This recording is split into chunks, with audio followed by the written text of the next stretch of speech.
Se você está assistindo esse canal é porque você caiu na Química. Muitíssimo prazer, meu nome é Alberto, esse é o Caiu na Química e hoje a gente vai falar sobre interações entre micro e macrobiomoléculas, tá? Esse conteúdo...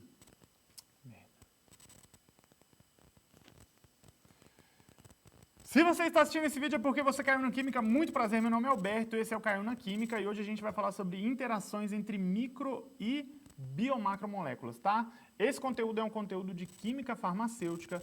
Hoje, nessa aula, a gente vai tratar principalmente sobre interações eletrostáticas, que são interações específicas que acontecem entre um fármaco e o receptor. Esses fármacos, eles são considerados fármacos específicos, tá? A gente está falando de fármacos específicos, que é uma classe de fármaco que tem uma relação que ele vai interagir diretamente naquele receptor. Existem os inespecíficos também, mas a gente vai deixar isso para outra aula, tudo bem? Então vamos lá. Quando a gente trata de fármacos aí, né, a gente vai ter os fármacos estruturalmente inespecíficos, como eu acabei de falar, né?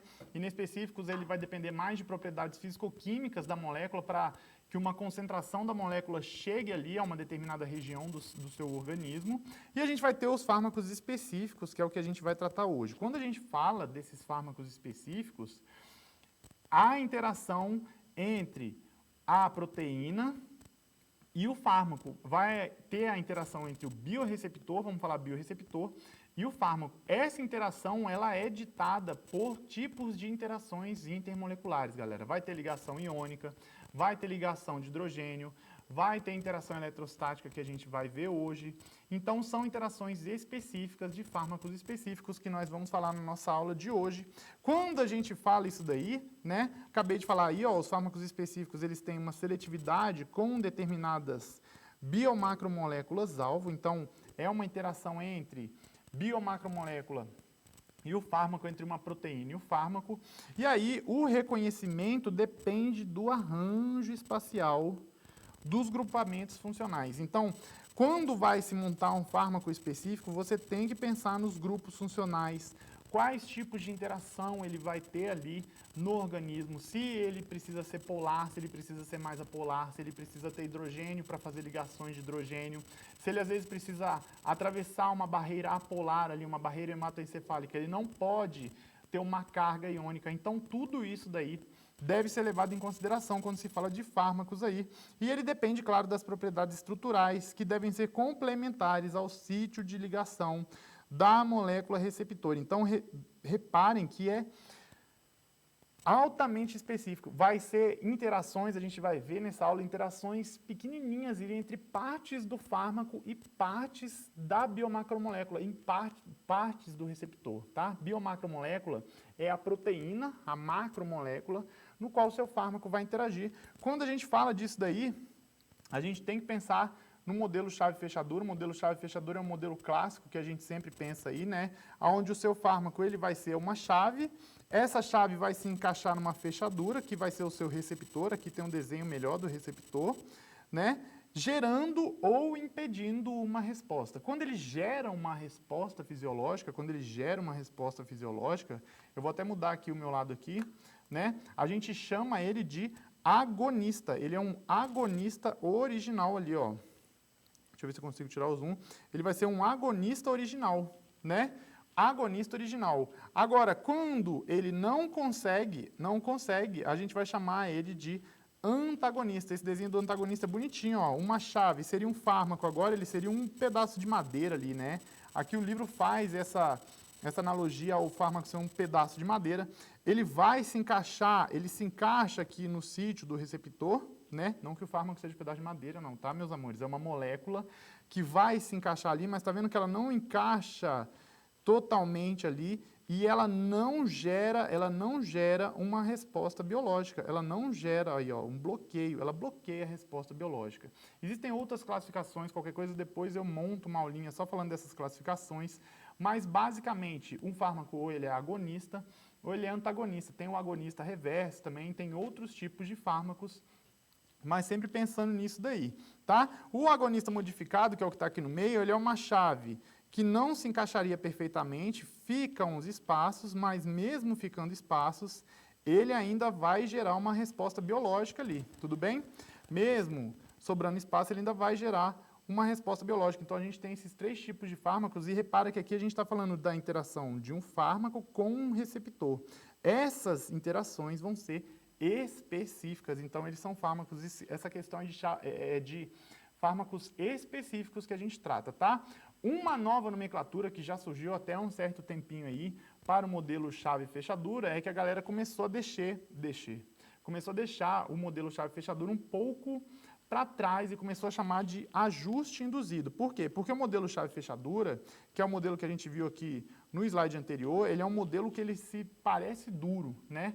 Ele é um modelo que é duro, deixa eu mudar meu ladinho aqui, como se o fármaco fosse a molécula do fármaco fosse uma coisa rígida ali e a biomacromolécula, o seu receptor também é rígido e não é o que acontece, né? Quando a gente tem aí, normalmente o modelo chave-fechadura, a gente tem esse outro nome que surge aí, né? O ajuste induzido. O que o ajuste induzido propõe, galera? Que o fármaco, tanto, né, a enzima quanto o fármaco aqui, que ele está sendo chamado de substrato, eles vão se adequar, né? Eles vão se adequar, às vezes, um ao outro, um induz o ajuste do outro, um muda a molécula do outro, para, através dessa mudança, eles se encaixarem. Então, esse exemplozinho aqui é muito bom. Ó. Vamos pegar esse exemplo aqui. Ó. Quando a gente pega o modelo aqui, esse daqui seria um modelo chave-fechadura, onde o sítio ativo ele é perfeitamente encaixado no seu fármaco, né? A sua biomacromolécula, a sua molécula encaixa perfeitamente no seu fármaco. Agora, o modelo ajuste induzido, né? Esse modelo de ajuste induzido, o sítio ativo ele não é perfeitamente a forma do seu fármaco. Você vê que esse fármaco aqui, ó, ele não se encaixaria perfeitamente aqui, mas ao interagir, ao acontecer a interação, essas molequinhas, elas vão sofrer um ajuste, ambas. Está vendo que tanto a enzima quanto o substrato aqui, eles sofrem um ajuste para gerar uma resposta ali. Aqui está sendo um sistema enzima-substrato, mas pode ser também um sistema de fármaco-receptor. Então, existe esse termo ajuste induzido, que é um termo que a galera anda usando mais quando fala aí de modelo chave-fechadura. Mas eu acho que o modelo chave-fechadura aí nunca vai deixar de existir, tá bom? Então, existe esse tipo de modelos aí que faz parte dessa interação fármaco-receptor, tá bom? Próximo ponto aqui, a gente tem que levar 2 etapas em consideração e no vídeo aqui a gente vai levar essa interação azulzinha bastante em consideração aí, ó. Quais são as 2 etapas em consideração? Eu não consigo entender esse laser que aparece às vezes com o meu dedo aqui, depois eu aprendo a mexer nisso daí, se você souber, deixa uma dica, tá? Quando a gente fala aí do modelo agonista ou antagonista ou agonista modificado, a gente tem que pensar em dois tipos de interações aí, né? Uma é a interação do ligante-receptor, propriamente dita, que é como que o fármaco vai se interagir ali, né? Olha aí, ó, expressa quantitativamente pelo termo afinidade. Pronto, agora ele está achando que eu vou escrever em tudo. A afinidade e traduz a capacidade da micromolécula em se complexar com o sítio complementar da interação. Então, é a relação que vai ser quais tipos de interações ocorrem ali entre o fármaco e a promoção da resposta biológica, aí já é uma questão mais de farmacologia, né? A questão de farmacologia, olha lá, ó, expressa quantitativamente pelo termo atividade intrínseca, traduz a capacidade complexo ligante-receptor, então quando um se liga ao outro, quando o fármaco se liga ao receptor, em desencadear uma determinada resposta biológica. Então aqui já é a parte farmacológica,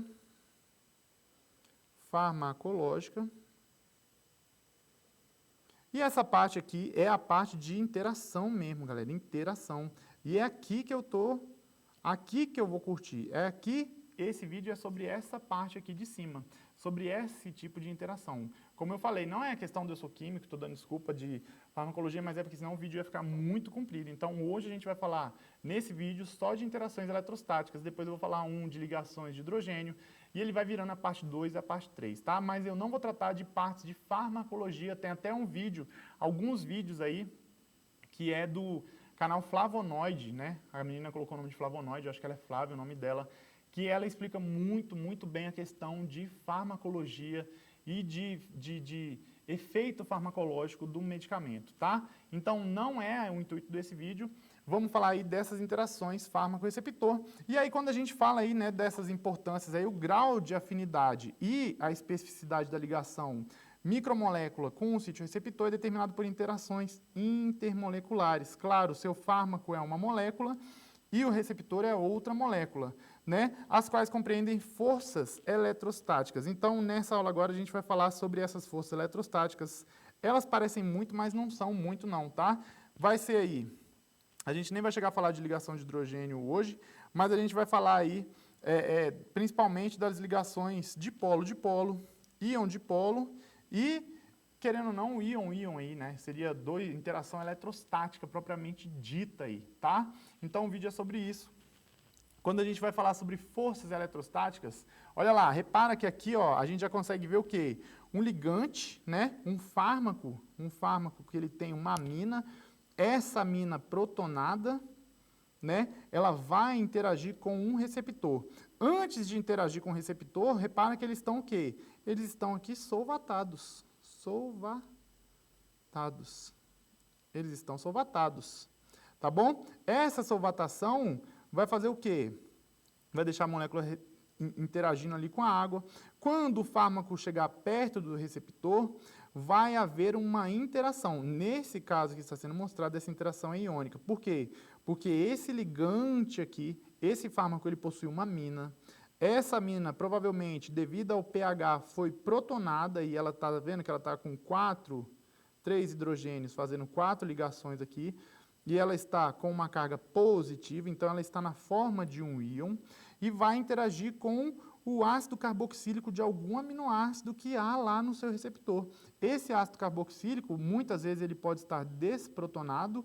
Quando ele está desprotonado, exatamente por causa do pKa, né? Existe essa relação importante do pKa, de como que é o pKa da molécula, se ela vai estar protonada ou não.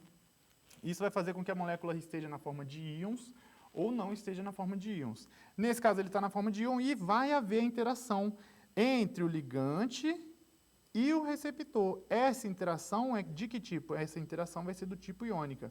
Além dessa interação iônica, né, então há essa interação, as moléculas de água ainda são liberadas lá. Liberadas. Por que eu estou explicando isso tintim por tintim? Porque essa liberação da molécula de água, quando a gente vai ver o texto falando, olha lá, ó. Então, quando a gente fala de força eletrostática, são aquelas resultantes da interação entre dipolos. Dipolos é quando a molécula tem um polo positivo ou um polo negativo, não é um íon, ele não perdeu, né, um elétron ou ele não está com um elétron a mais, ele só tem uma densidade de carga, positiva ou negativa, ou íons, nesse caso que a gente está vendo aqui era um íon, né? Por que era um íon? Porque era a carga negativa do carboxilato com a carga positiva do íon amônio. Né? Então, a gente vai ter esse tipo de interação entre íons ou dipolos, a gente vai falar daqui a pouco de polo, cuja magnitude depende diretamente da constante elétrica do meio e da distância. Claro, galera, se aproximar mais e se essa carga for mais negativa, ela tiver uma densidade mais negativa, principalmente quando se fala de dipolos, você vai ter uma interação maior aí entre o fármaco e o receptor. Interação do tipo eletrostática, porque é uma interação entre cargas positivas e negativas. São interações eletrostáticas, tá? A interação iônica é precedida pela dessolvatação. Dessolvatação, então, é o quê? É a perda de água, como a gente falou. Eles estavam antes ligados na água aqui, eles estavam ligados à água. Eles vão ser desligados, tá vendo que agora eles liberam, eles não têm mais essa água, né? Não tem mais essa água ali.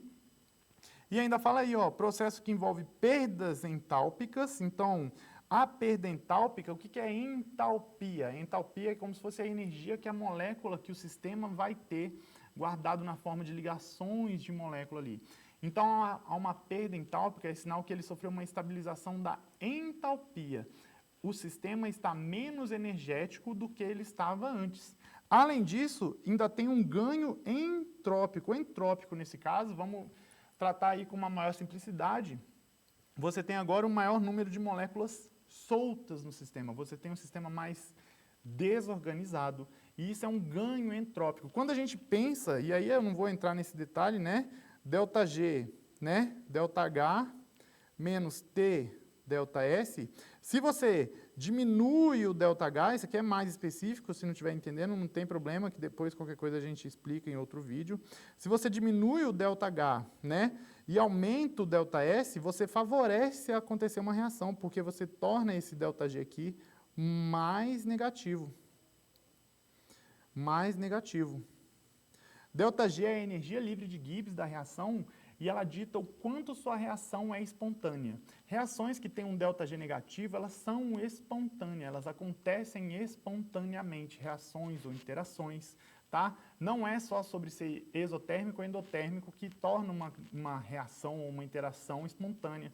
Qualquer coisa eu faço vídeo sobre isso, é muito assunto para se falar e eu vou focar principalmente nas interações eletrostáticas, mas só dando esse toque. Então, esse tipo da interação do ligante ionizado com o receptor ionizado, do fármaco ionizado com o receptor ionizado, ele é altamente favorecido pela perda entálpica e pelo ganho entrópico, né? A perda entálpica vai favorecer o ΔG a diminuir, o ganho entrópico vai favorecer também o ΔG a diminuir, porque a gente tem aqui, ó, uma carga negativa nessa equação. Tudo bem? Então, ela é favorecida, isso daí favorece a sua reação a acontecer. E é uma interação do tipo interação iônica aí, tudo bem? Aí, agora limpou. Aqui é só para a gente ver aí. Tá falando aqui a mesma coisa, né?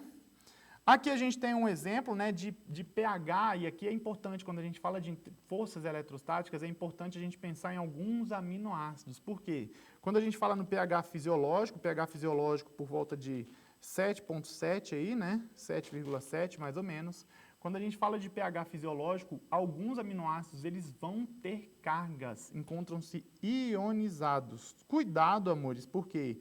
Porque repara que quando a gente fala de pHs ionizados, agora de novo invocou com, eu tentar mudar aqui quando a gente fala de pHs ionizados, eu vou falando e vou rabiscando a tela, né? Até o negócio entender que eu quero. Quando a gente fala de pHs ionizados, de aminoácidos ionizáveis, os aminoácidos eles sempre vão ter aqui, ó, um grupo ácido carboxílico, um grupo amina. Esses que dizem que eles estão na forma ionizada é porque eles vão ter aqui, ó, por exemplo, a arginina, ela tem várias aminas. Aminas são básicas. Essas aminas básicas, elas podem sofrer uma protonação igual a gente viu ali no slide anterior, ficar positivas. A histidina também, ó, ele vai ter o grupo, né, o grupo ácido e o grupo amina aqui, o ácido e o grupo amina, e vai ter aqui ainda alguns nitrogênios que podem sofrer uma protonação, podem receber um próton, podem funcionar como uma base de Bronsted, né? Receber um próton aí. Aqui também a lisina, ó. Então, por que eu digo isso? Porque normalmente no pH fisiológico, você vai ver o NH como NH3 aqui, mais, e o OH menos aqui. Mas só que esse mais e esse menos, eles se anulam, né? Eles ficam nulos aqui, porque a carga positiva anula com a negativa. Mas se você tiver o NH3 aqui, no balanço de carga, você vai ficar com menos, com mais e com mais. Então, você tem um aminoácido carregado. Ele ficaria, então, aqui, ó, carregado positivamente. Carregado positivamente esse aminoácido. Tudo bem? Então, alguns aminoácidos, outros aqui, ó, como o aspartato, tá vendo? Além de ter o grupo ácido e o grupo amina, ele ainda tem um outro grupo ácido. O glutamato também tem um outro grupo ácido. Então, eles podem, olha lá, ó, eles podem estar ionizados, né? Podendo interagir com fármacos que apresentem grupos carregados positiva ou negativamente. Foi exatamente isso que a gente viu aqui, né? Olha aqui, ó, uma amina carregada seria de um aminoácido que tem uma base carregada ali, né, um nitrogênio protonado com um íon positivo, e um aminoácido no receptor negativo, mas não necessariamente o carboxilato ele está ali no seu sítio receptor. Às vezes ele pode estar no fármaco, às vezes o carboxilato pode estar no sítio receptor, vai depender aí da situação, tá bom? Mas é importante notar que isso acontece, que se vê principalmente no pH fisiológico. Os aminoácidos eles vão ter carga, e aí pensa que as proteínas são formadas por aminoácidos. Essas biomacromoléculas, aonde o fármaco vai interagir ali, é um monte de aminoácido e vários aminoácidos vão estar carregados positivo ou negativamente. Essa carga positiva que vai fazer com que ocorra essa interação, né? Fármaco-receptor, essa interação iônica entre o fármaco e o receptor. Pode ser iônica, mas também pode ser de outros tipos aí, tá? Aqui tem um outro exemplo aqui, né? O fluorbiprofeno aí, ó, aqui é um exemplozinho. Lembrando que eu peguei esses exemplos do livro do Eliezer Barreiro, tá? É um anti-inflamatório não esteroidal, né, um AINE, que atua inibindo a ciclooxigenase, a COX, é reconhecido intermolecularmente por meio de interações com resíduos de aminoácido do sítio receptor. Dentre as quais se destaca a interação, deixa eu pegar aqui vamos pegar aqui a corzinha, ó. Se destaca, é impressionante como é que esse negócio não me obedece. Se destaca, agora vai, não vai. Vamos assim mesmo. Se destaca a interação do grupamento carboxilato. Olha ele com o carboxilato aqui. Vamos acabar de ler, eu explico. Da forma ionizada, especificamente com resíduo arginina na posição 120 da sequência primária da isoforma 1 da COX. Então, olha lá, ó. Ele tem aqui, né, um ácido carboxílico. Esse ácido carboxílico, quando ele está no pH fisiológico, ele vai ser desprotonado, pronto, de novo esse negócio, ele vai sofrer uma desprotonação, né? Vai sofrer uma desprotonação, olha ele desprotonado aqui. Essa desprotonação vai interagir com a arginina que está na posição 120. Então, a COX ela é formada por vários aminoácidos. O aminoácido do número 120, do começo, ó, chegando no 120, vai ter uma arginina, olha a arginina aqui, e essa arginina, ela está protonada aqui, né? Ela está aqui, ó, ela tem uma carga positiva ali, que vai acontecer essa interação eletrostática do fármaco com o receptor. Aqui, ó, é uma simulação, olha lá, acontecendo essa interação, né? Do que? Dos oxigênios com esses nitrogênios e hidrogênios aqui da arginina, né? Os nitrogênios e hidrogênios, porque o oxigênio aqui está acontecendo uma interação. Essa interação que a gente está olhando aqui é uma interação do tipo iônica, positivo, negativo com positivo. Aqui a gente já tem uma ligação de hidrogênio. As ligações de hidrogênio, em outro vídeo eu vou falar, elas são muito importantes. Ligações de hidrogênio, elas são muito importantes quando a gente fala de interação fármaco-receptor, porque elas são muito numerosas, elas estão presentes em tudo ali, elas vão direcionando bastante ali. Né? Aqui são outros aminoácidos, né, que vão interagir também, outros aminoácidos da COX, isso daqui é sempre a posição, né, da onde estão esses aminoácidos. Tudo bem? Então, a gente tem aí essa questão.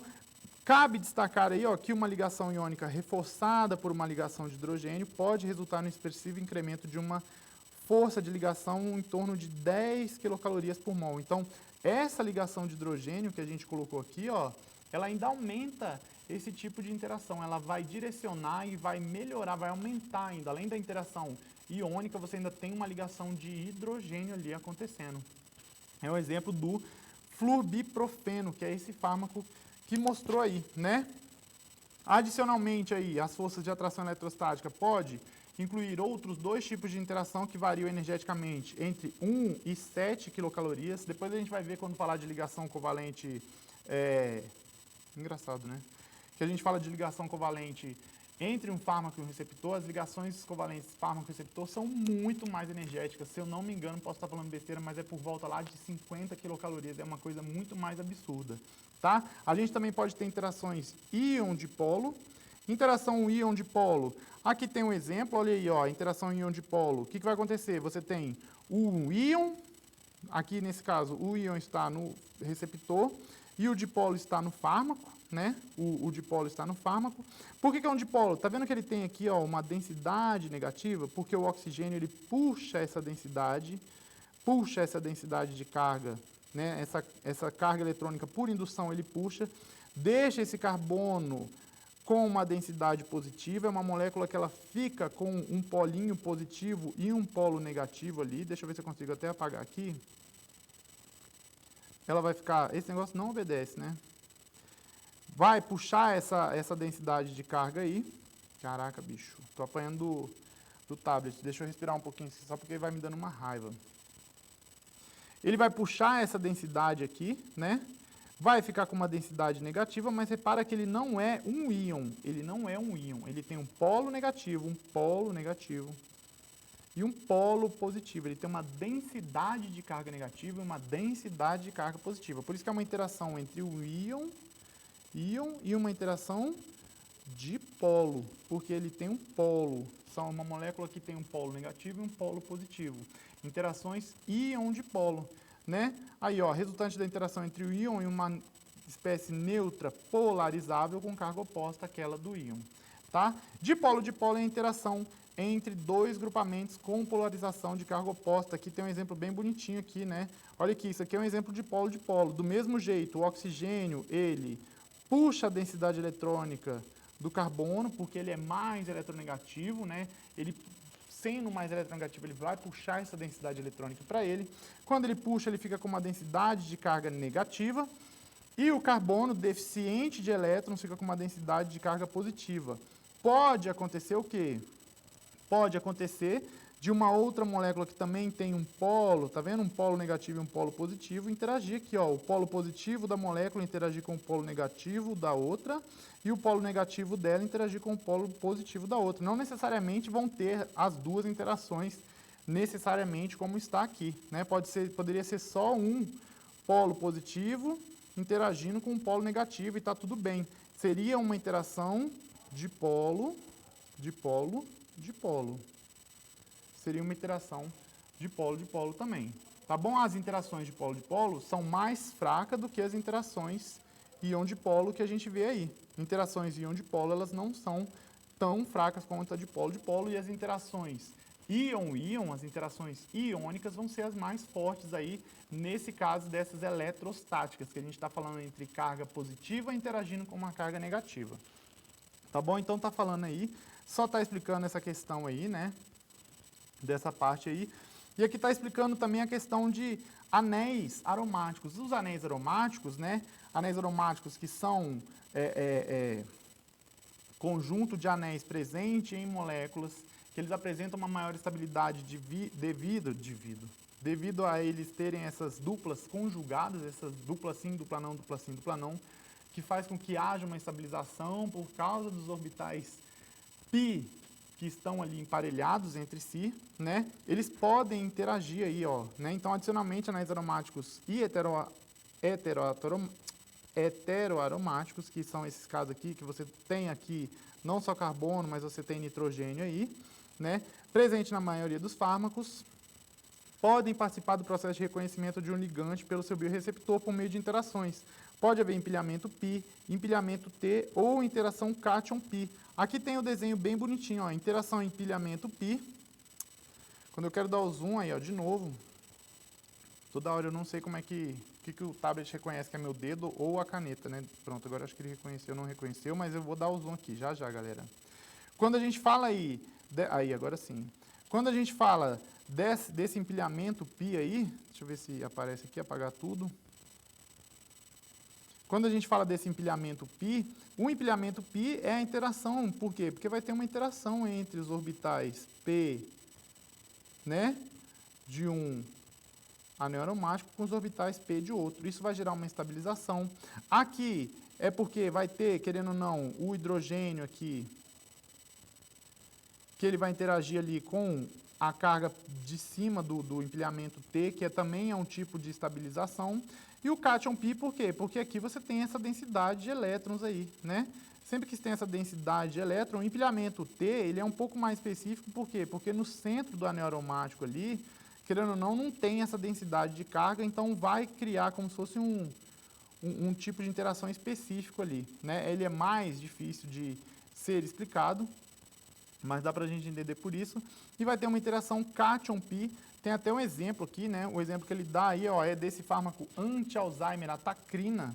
A tacrina, né, que está com THA, que ela é essa molequinha aqui, ó, ela vai interagir nesse sítio da enzima acetilcolinesterase. Quando ela vai interagir nesse sítio aí, ó, estudos, então, isso é demonstrado, né?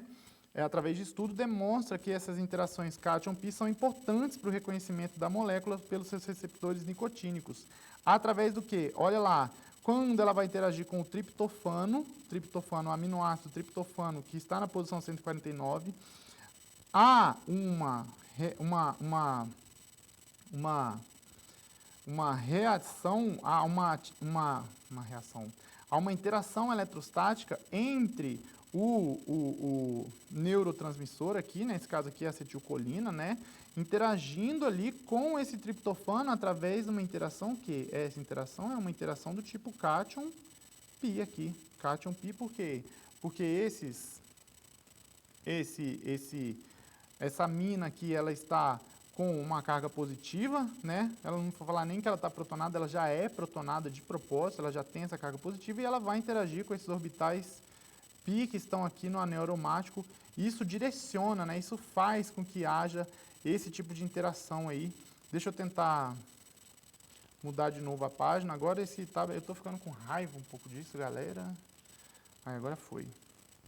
E estudos demonstram que interações cátion-pi são importantes para o reconhecimento da acetilcolina pelos receptores nicotínicos, resultando na sua ativação.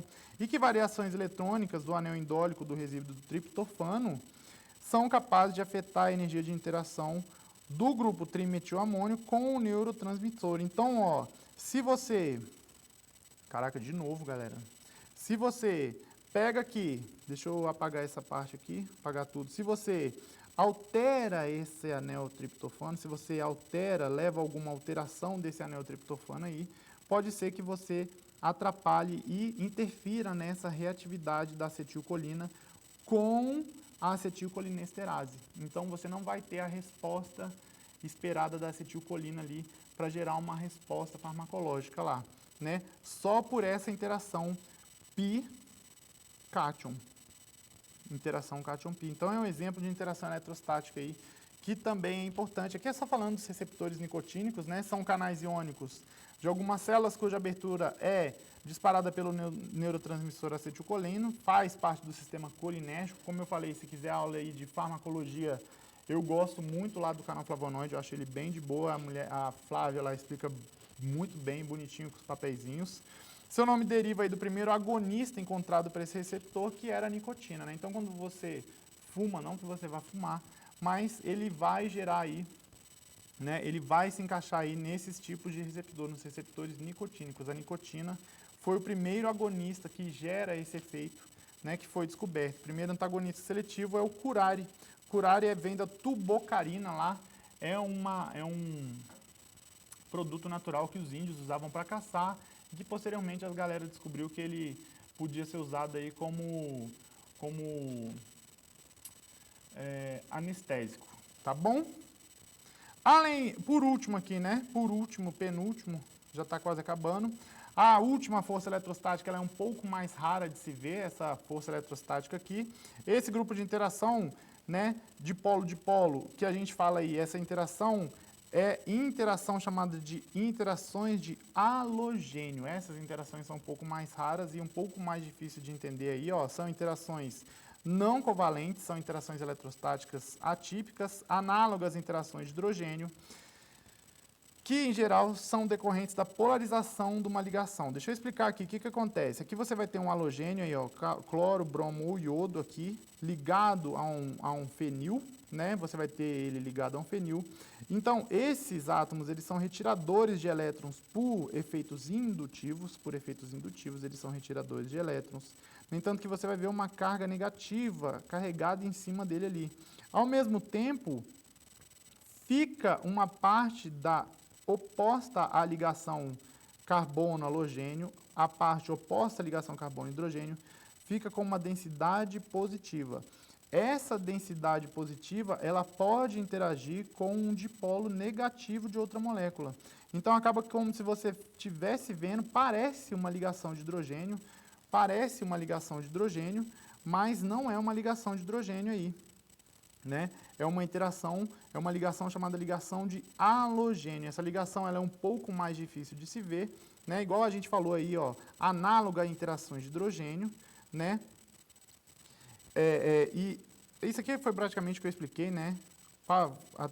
decorrente da polarização de uma ligação carbono-halogênio, com a formação de uma ligação de potencial eletrostático positivo da superfície do átomo do halogênio, do lado oposto ao eixo da ligação carbono-halogênio, foi o que eu expliquei agora.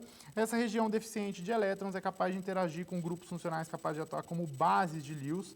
O que a base de Lewis faz, galera? A base de Lewis doa um par de elétrons. A base de Lewis ela vai doar um par de elétrons, né, com energia variando entre 1 e 5 quilocalorias, dependendo do átomo de halogênio envolvido. E aqui ele dá um exemplo, né? Um exemplo aí, ó, de um derivado halogenado é um inibidor dessa catepsina L, planejado para a troca de uma subunidade de metila do protótipo precursor. O que acontece? Essa molequinha aqui, só explicar, essa molequinha ela tem esse R aqui.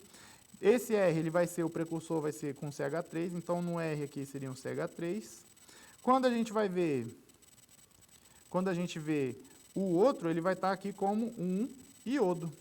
O iodo aqui, ó, o iodinho aqui, ó, como um iodo. Quando ele está com iodo, aqui ele está com CH3, olha a distância, 3,6 angstrom, com a glicina 61 do receptor dele. Quando ele está com iodo, tá vendo que ele sofre uma aproximação, ele passa para 3,1 angstroms, com a mesma glicina. Essa interação ocorre, então, mais fortemente por causa desse tipo de interação de halogênio. Parece ligação de hidrogênio, eu sinto vontade de falar ligação de hidrogênio, mas não é uma ligação de halogênio, né? Então, aí fala aí, ó, por um átomo de iodo capaz de fazer ligação de halogênio com o grupo carboxílico do resíduo glicina na posição 61, o que resulta no incremento de 20 vezes a afinidade do seu receptor alvo aí. Então, só de você mudar do CH3 da metila para o iodo, só de você mudar essa interação que a gente mostrou aqui,